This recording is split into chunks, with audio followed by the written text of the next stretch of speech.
Well, first, I want to thank everyone for coming. And today I'm going to talk about Black women caregivers, Homeplace Fortification in response to negative news media. And I gave this presentation in the summer at a conference in Rome about like a suicide symposium conference.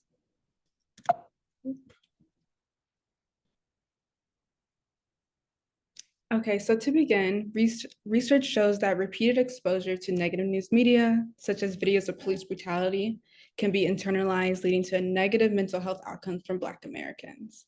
And in response to this exposure, recent research has shown that Black women caregivers may be particularly effective in supporting their children by creating nurturing spaces known as home places. And these home places can serve as protective environments where children are shielded from the outside world to foster their positive children's development.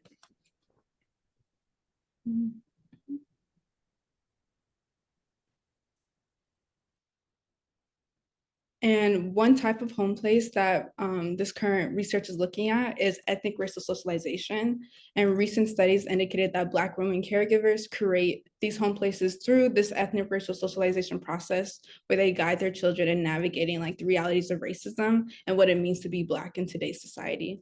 And one example of ethnic racial socialization involves like conversations such as instilling racial pride, imparting cultural knowledge, and preparing children to confront potential bias and discrimination.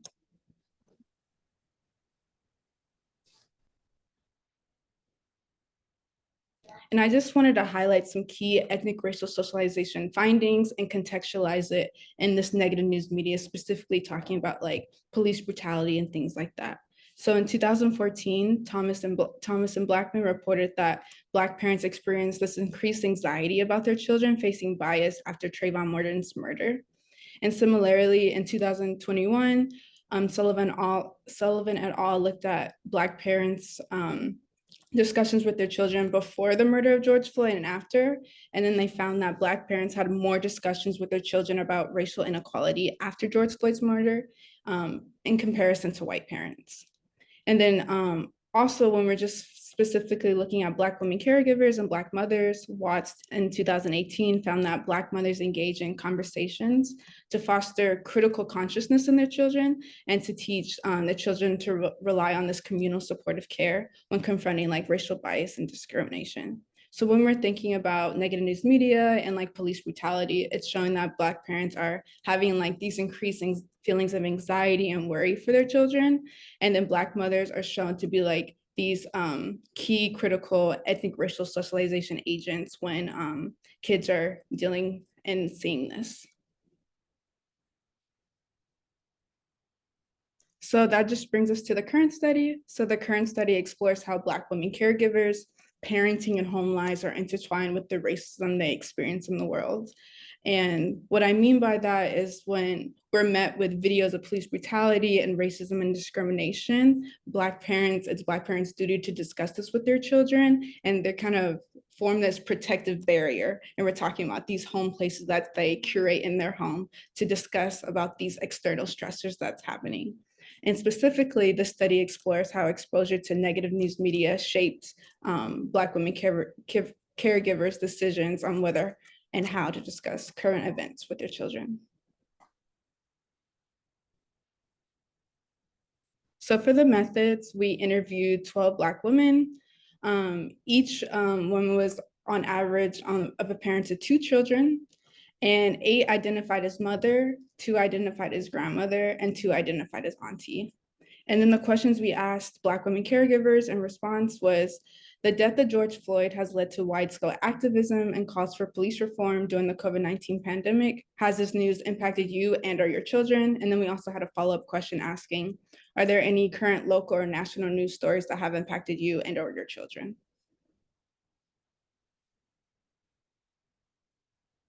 And then after we asked the questions and we collected data and things like that, we performed consensual qualitative data analysis. And I'm just gonna walk you through the steps of how we analyze these interviews. So first, the full 15-member research team reviewed all of the interview questions related to negative news media exposure. And then after that, we grouped these broad themes into broad domains. And then after we brought it back to the full research team to reach consensus on the themes that we created. So it's just like the consensus, we have to reach consensus on what we're seeing in the data. And then after that, the smaller group of the 5 manuscript authors that's part of this presentation identified the core ideas from these overall big domains. And then we met weekly to achieve consensus on these core ideas. And then after that, we did cross-analysis to create these categories, to like really group it into small categories. And then after that, we presented it back to the 15 research team to see what they thought about it. And then we just did that back and forth to reach consensus. So that was how we did consensual qualitative analysis. And then to the qualitative results, we identified a dynamic and cyclical process through which Black women caregivers fortify their children's home place in response to negative news media. And when we talk about fortify, they are deciding how and when to discuss these negative news media events with their children, and they did it in a myriad of ways. And I have this process right here. I'm just going to walk through it real quick. So first, Black women caregivers and their children were exposed to negative news media. And then Black women caregivers in the sample discussed the type of sources of exposure. Some caregivers talked about police brutality, like George Floyd. Some talked about gun violence. Some talked about human trafficking. And then after they were exposed to these type of stuff in the negative news media, they talked about a range of emotional responses they felt after being exposed to this negative news media, such as fear, anger, stress, hurt, worry. And then in response to these emotional responses, they took actions to fortify their children's mental health in response to viewing this negative news media, such as some discussed negative news media with their children. They talked about bias and discrimination that they were witnessing on the news. And they also, some of them also asked their children to change their behaviors. And then another group also mediated the media that their children consume. So say if they saw police brutality, they're like, I'm not gonna let my children watch that, because they felt, they don't need to be watching that. And then others talked about shared messages of racial pride. And both of these actions that Black women caregivers are deciding are the same box, because some of them like ebbed and flow in between. It wasn't like some caregivers did this, some caregivers did that. It was very like contextual dependent on which home place fortification they decided to enact with their children. And I'm just gonna, the next couple of slides, I'm just gonna walk it step by step because that was a lot.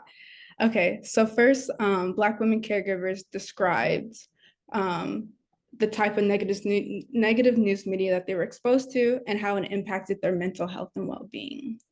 So one quote by Elisha, a mother of 2 children, said, "I would say it impacted us emotionally. We haven't personally experienced anything like that. It could have been anybody. So they need to put their foot down and figure something out with the injustice, because George Floyd has a child and his child has to live through that. So they need to figure out something, get some type of impact going." So this quote is really saying how George Floyd's mother has impacted them. The second quote is by Fantasy. She's a grandmother to 4 children. She says, "I have 2 Black children, young men, and I don't want them to be kneed down or beat down because of the color of their skin. On the news, they don't show any other races going through this. It only shows Black people going through it. So when my children watch the news, they're like, am I gonna die just like this man died? So it's causing us fear, anger, and also stressing me out." And then also Fantasy mentioned how gun violence has impacted her family since COVID. And she said, "The gun rate on killing has went up in my community. For example, last year, someone got gunned down right down the street from my house. So I had to explain to my children, again, that guns kill and not just bad people kill with guns." So these quotes is just really illustrating the different negative news media that these Black women caregivers are exposed to, but also how it's impacting them as well. And then now, because they were impacted by this negative news media and then like their emotional responses, what did they do in response to these emotional responses? And this is what we're calling the home place fortification process, this box right here. So We called this the Homeplace Fortification, a critical phase where they made deliberate decisions about engaging with their children regarding negative news media. And we grouped these into two broad categories. They discussed negative news media with their children, or they mediated the amount of media their children consume. And then I have some quotes to illustrate this process. So the first group we have is I Cannot Shield Them from Reality, where Black women caregivers describe directly engaging conversations about bias and discrimination with their children. For example, Kaylin, a grandmother to 3 children, said, "We sat and watched George Floyd's mother together. And that was, I don't know, my grandchildren still talk about seeing that man begging to get this man to get off of him because he couldn't breathe. And to hear him crying out for this mother, it affected all of us. It really did. It affected all of us." Secondly, Maxine, a mother to 3 children, said, "Oh yeah, I think that's after the wake of the murder of George Floyd, when I started talking more to my kids about how they are mistreated more. You know, being Black, you know, seeing that situation, and once it came out, I don't feel like it was just justice because as a parent, no amount of money is going to satisfy me. I would rather have my child than winning 20 million, whatever it was, you know." So there was like no real justice for real. But yeah, I talked to my kids about it. And yes, I will say that it has affected us and the fact of talking to them more about police and racism. So this group is showing that these caregivers, after witnessing police brutality and things like that, they're actively engaging in these conversations with their children. Mhm. Okay, and in the second group, Black mothers described their intentions not to discuss current events with their children. They decided that some parents decided it wasn't developmentally appropriate to talk about what these conversations with their children. And I just have some quotes. First, Jada, a mother to a 4-year-old, said, "It's definitely not impacted my child in any way. She's not aware of that. That's something I have not done, something I shielded her from, and in many ways shielded myself from it." And in a general sense, yes, I'm aware of it and it has affected me. But I will say that I really have since become a little disconnected from it all. I'm understanding it's still happening, but it doesn't affect my day-to-day life. And then Bellamy, a caregiver to 2 children, said, "We talked about current events, not in great length, as this is something I definitely shielded them from in terms of really letting them watch the TV news and stuff about it. We practice 911, but I have said to them that the police are here to help us. But police can be mean and sometimes police can be really nice. So you just have to listen to everything that they ask you to do if a police officer was ever to stop you." And then we just kind of left it brief as that.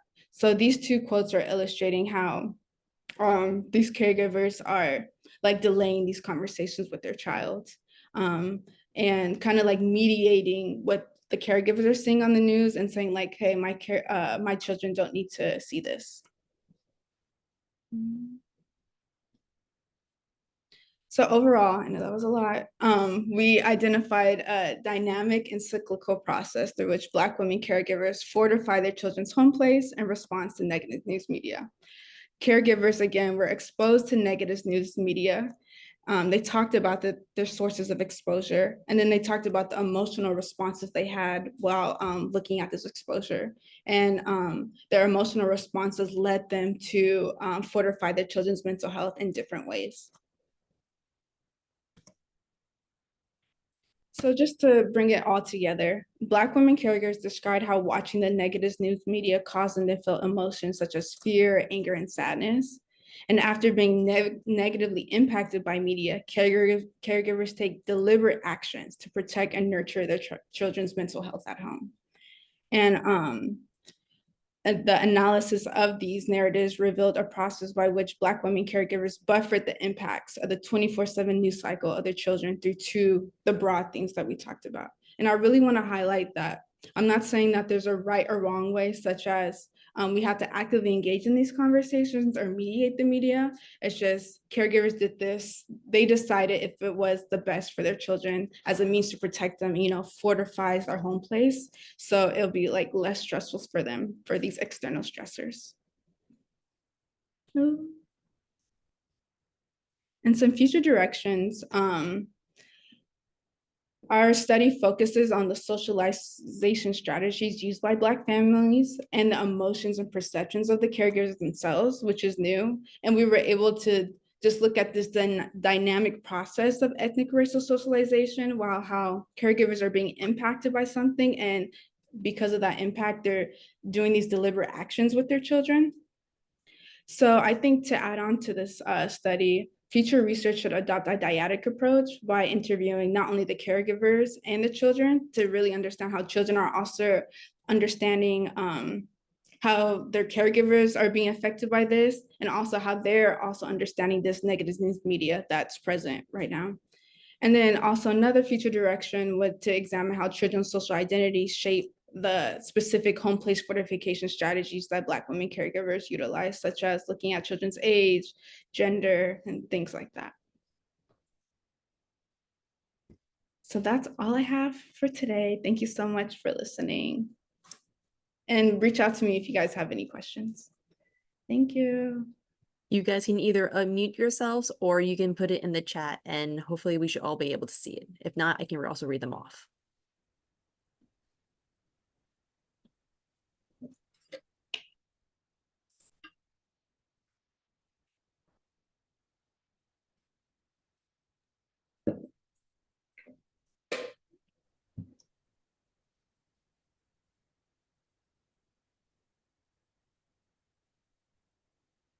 Thank you. Definitely want to emphasize that's a fantastic presentation that you have done. I know that you had to condense what you did when you were abroad, but I think you did a fantastic job.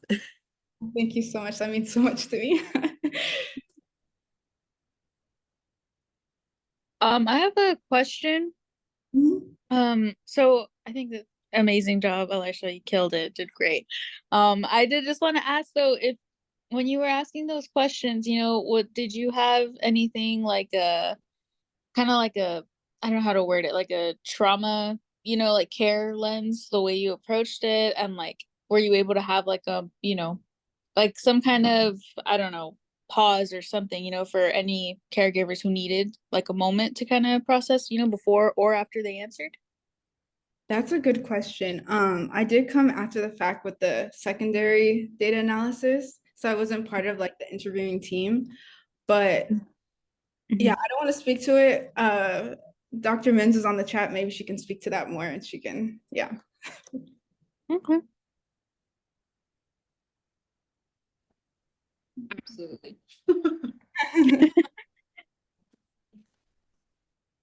Okay, well, thank you. Yeah, I appreciate it. That was a great presentation. Thanks so much, Bridget. Hi, I have a question. Wonderful presentation. Very interesting research. I was curious about what do you see, I guess in a perfect situation, you get tons of grant money and all types of stuff. How would you want to further your research with this? How would you want to, widen the scope? What would you want to do with this if you had the opportunity to? Yeah, I really love that question. I would say to widen the scope, look at more of like a family lens. So maybe just not with the Black women caregivers, also other people in the family as well, siblings, and look at their ethnic racial socialization and how that's also impacting the child. So more of like a family lens. Also maybe go beyond negative news media, see how other forms of media can also impact their children, and also interview the children, like I said, for the future research, and how it's like, say, the caregivers are getting emotionally impacted by the negative media and they're doing things for their children, but how are their children reacting to it, and how is that back influencing caregivers? So just like this like cyclical and then this family level approach. Yeah.